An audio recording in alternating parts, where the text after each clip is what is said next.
I don't like anything about you, Mother. We want to live alone as a family, so get out. These words hit me out of nowhere, spoken by my eldest son's wife. It felt just like when I had to leave my parents' home alone. Anger boiled up inside me at the thought of being kicked out of this house too. Fine, I'll leave then, I said, and I started packing my things. That was the last straw. I swear I'll never forgive my eldest son's wife. It was time to put my plan into action. My name is Sandra Clark, and I'm turning 61 this year. Technically, I'm retired, but I'm lucky enough to still be working, though I don't go to the office daily. I drop by occasionally and attend meetings. Nowadays, most of those meetings are remote, so I work from home most of the time. But my eldest son seems to think I'm not working anymore. I became a widow in my 40s, and now, I live with my eldest son and his wife. My parents' home is an old house on a big piece of land. It's a bit rundown, but I loved it, which made leaving hard. Financially, I've never had any problems. Most of the insurance money from my late husband is still untouched, and I don't have to worry about my future. Even though my life seems easy, I do have concerns. One of the biggest is my son's wife, Jessica. She's strong-willed, and we often clash. This didn't just start recently. It began when she first came to tell me they were getting married. I still remember what she wore when she first introduced herself, a tracksuit, like one you might wear in high school. She said she wanted to meet me without any pretense, but from a normal perspective, it was inappropriate. She's very argumentative and extremely good at it, which makes things difficult. I've often wondered why my son chose her as his wife. Later, I learned that Jessica was the one who approached my son. She might be outrageous, but she is beautiful. I think my sheltered son was charmed by her. Even after they got engaged, she stayed the same.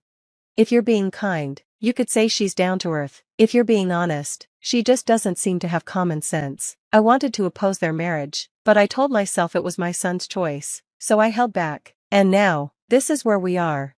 My son didn't want to leave me alone in the family home, so after the wedding, he insisted we live together. At first, I thought Jessica wouldn't want to live with us, but it turned out she was actually in favor of it. Soon after we moved in together, I realized why. Jessica never helped with the housework. She left everything to me, cleaning, laundry, cooking, all of it. And the strange part? She was a full-time housewife. She had quit her job when she got married. Even though I don't go to the office every day, I work from home, so I have less free time than her. While I was busy working on my computer, Jessica would make snide comments, saying I was just playing around. At first, I tried to laugh it off to avoid arguments, but her constant remarks really started to annoy me. One day, I asked her, Jessica, you seem to have some spare time. Could you help with the cleaning?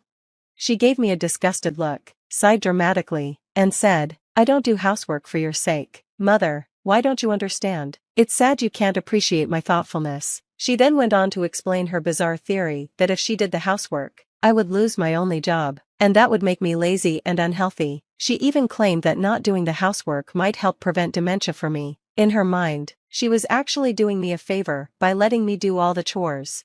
She added, I agreed to live together so you wouldn't slack off. Mother, with a half smile on her face. I was speechless. I regretted the decision to live with them. If I had lived separately, I could have avoided seeing things like this. Now, doing the housework while Jessica watched every day felt like torture. I finally reached my breaking point and decided to talk to my eldest son. I wasn't planning to complain about Jessica, though. Instead, I told him I wanted to move to an apartment where I could live alone. The house we were in was old and had a lot of stairs and uneven floors, which had caused me back pain last year. It just wasn't practical for me anymore.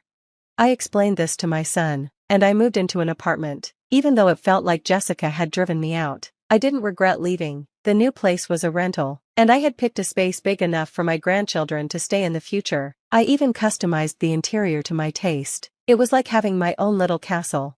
But my happiness didn't last long. Jessica started coming over every day and staying until late at night. This new apartment is really nice. Isn't it too big for you, Mother? Jessica said, lounging on my couch. Come on, Mother, come back to the old house and do the house chores. It's for your health and longevity.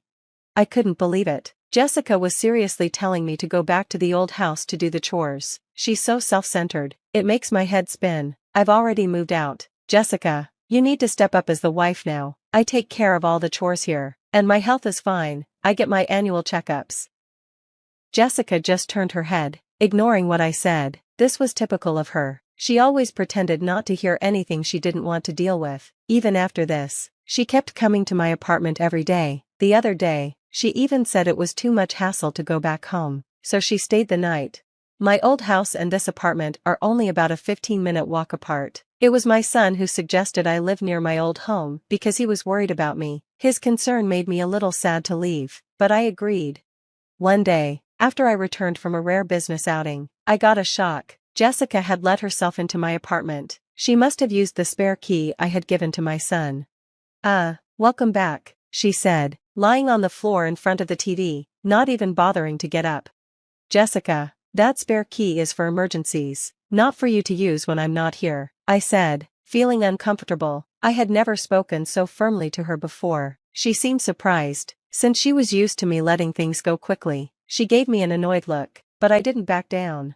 You're such a stingy mother-in-law. I can't stand you, she yelled. I can't stand anything about you, even this apartment. We're family, so you should leave. She tried to push me out the front door. It was clear she hated that I had this nice apartment while they were still living in the old house. She even complained that my son, James, was paying the rent for the apartment and said it was unfair that I lived here while they didn't. This is what living beyond your means looks like, she snapped.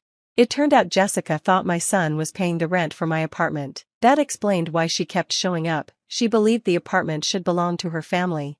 Fine, I'll leave, I said, staring her down. I agreed to move out within 3 days. Jessica didn't believe me and insisted I call a moving company in front of her. So, I pulled out my phone and scheduled movers for 2 days later. Satisfied, she left, and I started making my plan. As promised, I moved out. My new home was a senior-friendly apartment, and I decided to test it out for 2 weeks. I handed over the keys and lease documents to Jessica and asked the real estate agent to change the contract to her name. Since I knew the landlord well, they agreed, which was a relief. My eldest son was furious with Jessica for forcing me out. He's even thinking about divorcing her, but Jessica doesn't seem to care. Instead, she started living alone in my old apartment, saying, "Well, let's live separately." I couldn't believe how bold she was, but I knew the truth would come out soon. 5 days later, Jessica found out. My phone rang repeatedly while I was working from home. It was Jessica, and I was ready for this. I had a recorder set up and hit record before answering. "Mother, what's going on with the rent for this apartment? Why am I the one paying it? This isn't fair." Jessica was furious and clearly panicking. "Oh, but Jessica, aren't you the leaseholder now? It's only right that you pay the rent. Is there a problem?" I asked calmly, making her even more agitated. Jessica was confused. "But didn't James used to pay the rent? We're not even divorced yet, so shouldn't James still be paying?" When Jessica brought up the rent with my son, he told her that I knew the whole truth. The reality was, James had never paid the rent for that apartment. In fact, I had been helping him financially. After I retired, I stayed on as a consultant at my company and worked as an industry advisor, making a good income. With my experience, I earned far more than my son ever did. I had been secretly helping my son financially because he was struggling due to Jessica's extravagant spending. "So you misunderstood, Jessica," I said. "I was the one paying the rent for that apartment. James didn't pay a cent." Jessica, who had hoped to live separately in the new apartment, was clearly shocked. She didn't say much before hanging up the phone. I immediately called my son and let him listen to the recorded conversation. "I've been putting up with it for a while too, but I'm at my limit. You feel the same, right?" I knew my son was exhausted from paying off the debts Jessica had piled up, no matter how old he was. As his mother, I couldn't help but step in. Even if people think I'm being too soft, I believe it's a natural thing for a parent to do. In a quiet voice, my son said, "I'm going to divorce her. I'm tired too."